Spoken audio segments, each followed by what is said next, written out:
Good morning guys! Andito pala kami ngayon sa Via Bonjoy, located at Buklao Road, Itogon, Benguet. Galing pala kaming town proper, almost 20 to 25 minutes ride din kami. Napili pala namin kumain dito dahil sa magandang view and kitang-kita naman sa girlfriend ko na nagustuhan niya.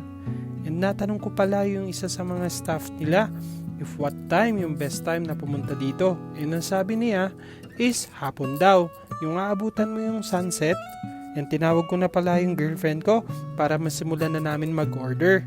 And yung in-order pala namin dito, yung bulalo and Via Bonjoy rice. While waiting for our food, syempre, picture-picture muna kami para may bago kaming profile picture sa aming Facebook.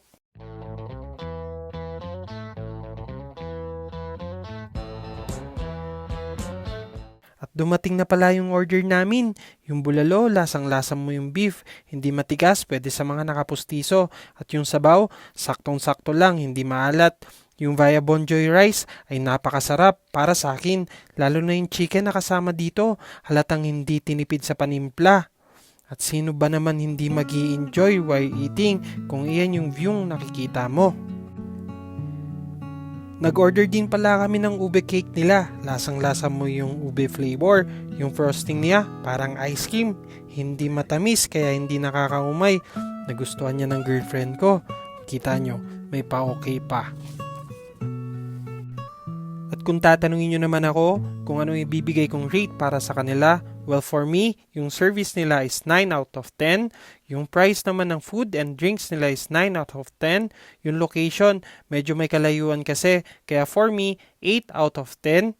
And yung ambience, syempre, 10 out of 10. Perfect yan para sa amin ng girlfriend ko.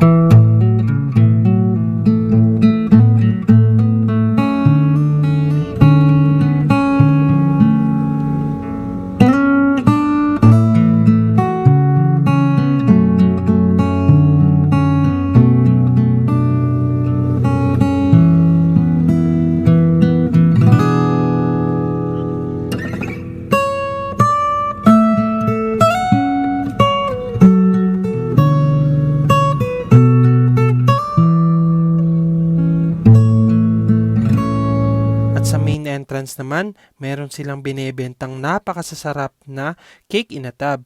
At meron din naman silang binebentang mga pangpasalubong like strawberry jam, lengua at marami pang iba. Sa bandang huli pala nitong video na to, ilalagay namin yung menu nila para makita nyo na rin yung mga presyo ng kanilang pagkain at inumin. Hanggang sa muli!